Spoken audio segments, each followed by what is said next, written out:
Hello, what's up? I don't have any.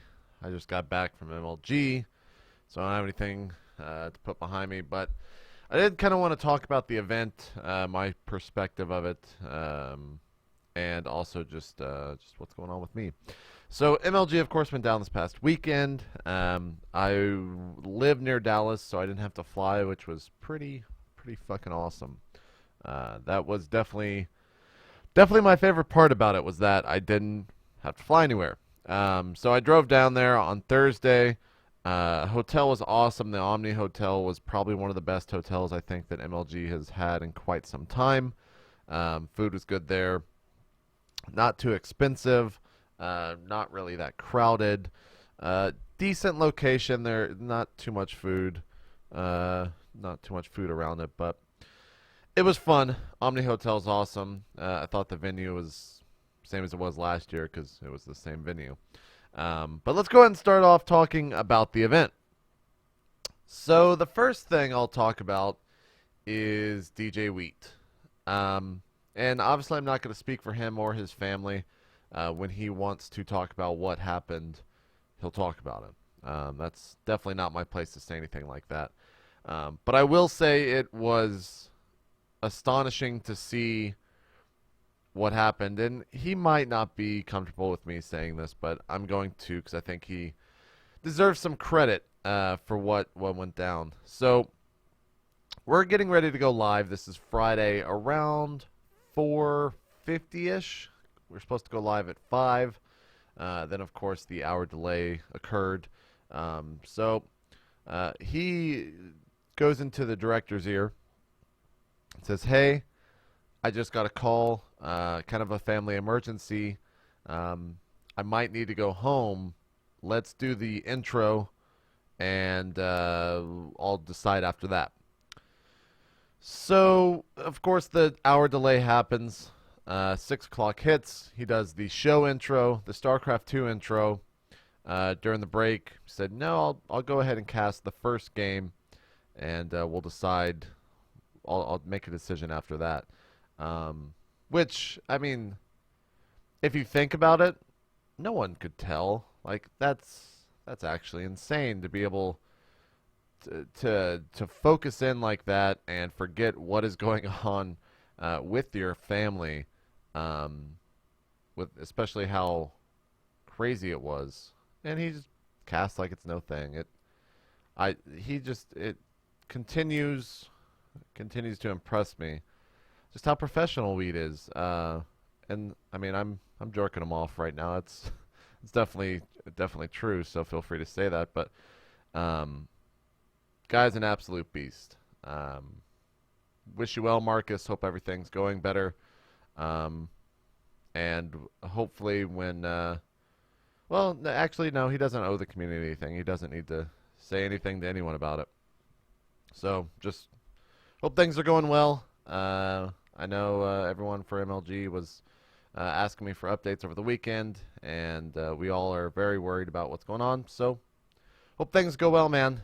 We will all be waiting to see the outcome of the this past weekend for you. So, let's move on. A lot of people are asking me to talk about the Own 3D Twitch TV stuff, and I actually don't know what to say. So at MLG, as a producer, we never really. If there's a hiccup on the stream, we know that there's a hiccup on the stream, but we don't actually control that. We say, "Tech guys, this is going on. We're going to go back to producing the stream, directing the stream. You guys go do what you want."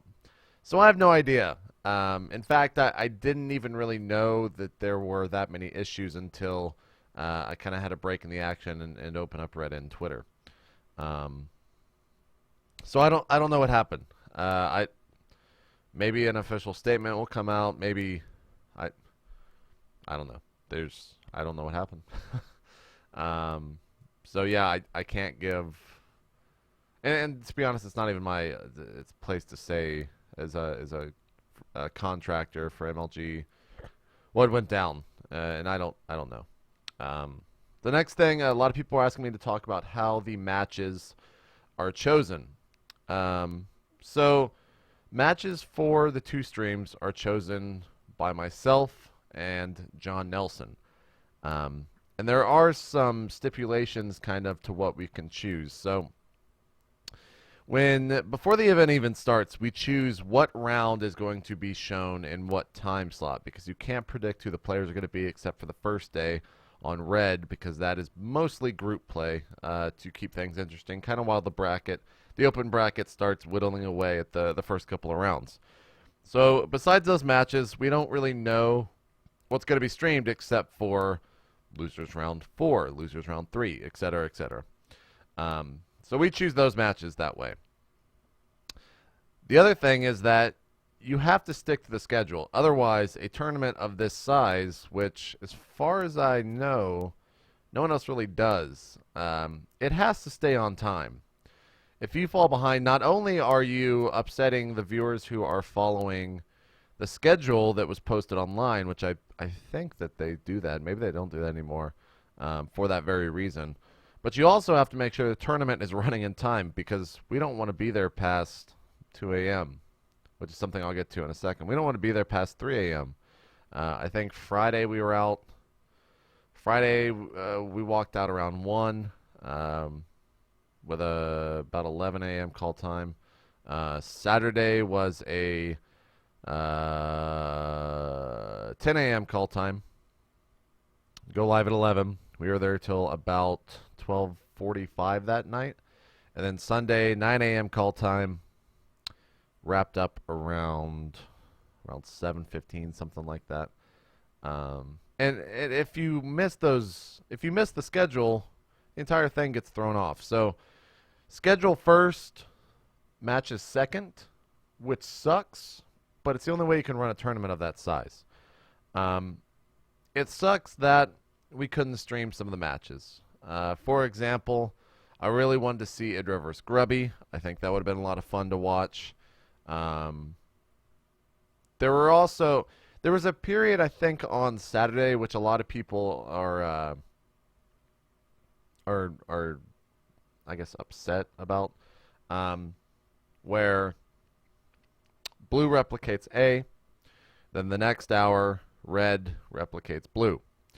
The reason that these streams are replicating each other is because the production staff goes on break for that stream.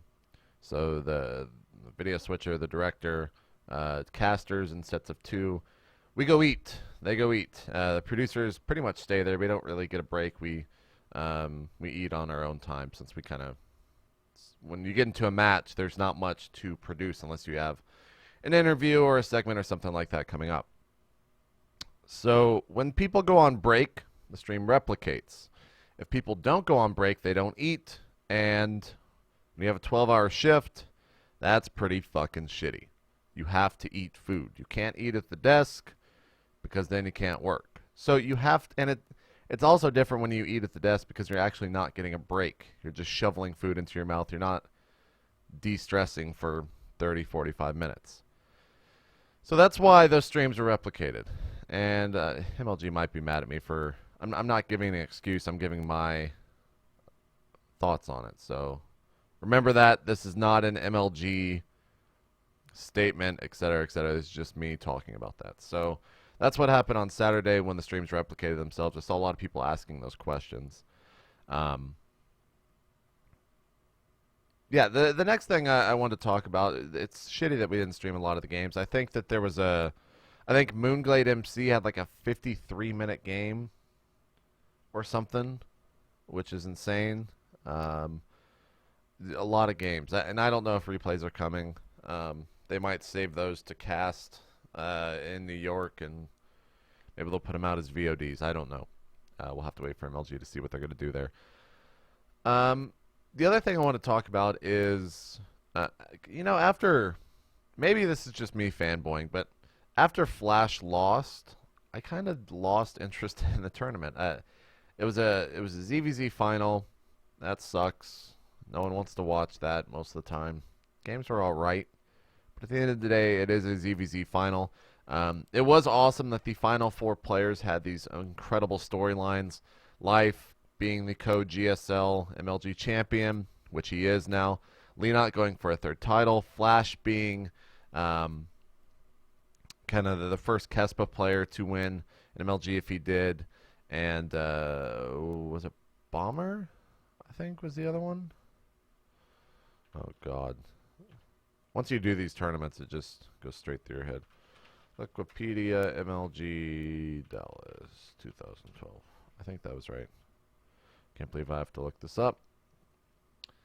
Regardless, everyone had storylines, so that was awesome to have those final 4 players.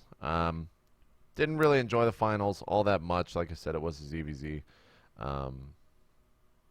But I think it was awesome, regardless, because it was neat to see Life win both of them. So who was it that?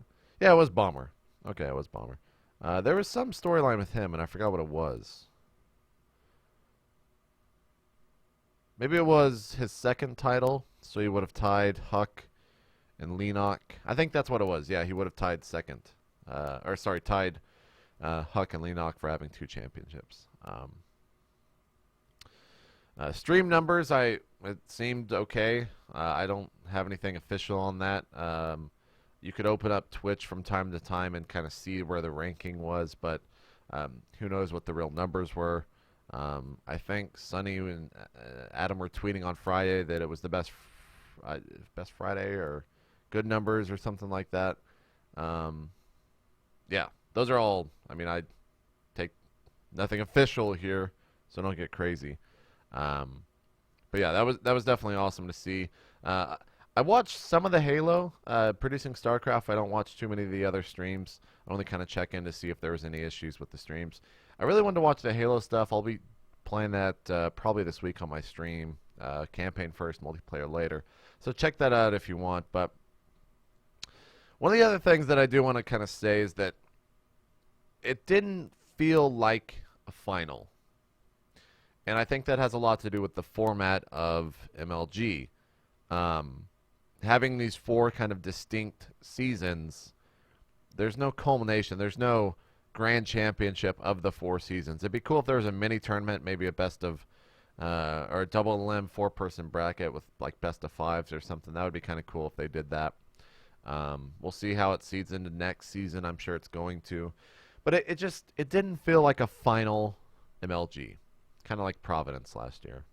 Or unlike Providence last year. The other thing, too, is that, it was pretty much the same tournament that you've seen 3 times already. And I think a lot of that is definitely going to change in 2013. I think that, over the course of a year, MLG started out very, very strong above all of its competitors, and it kind of stayed the same. Not that that's a bad thing, but there was very little updates, very little new things kind of as time went on. And that's just kind of how MLG has always functioned.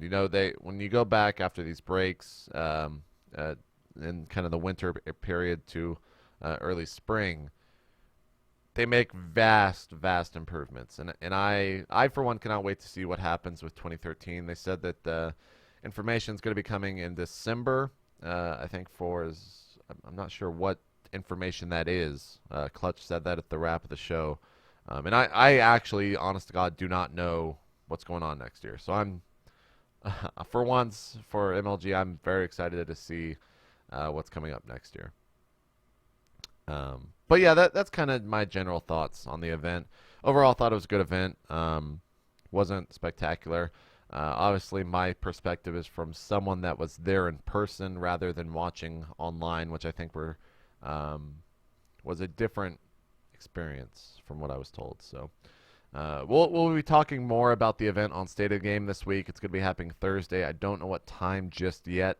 If you follow me on Twitter, I will be able to kind of fill you in on when that'll happen. Content's going to return to pretty much normal this week on YouTube.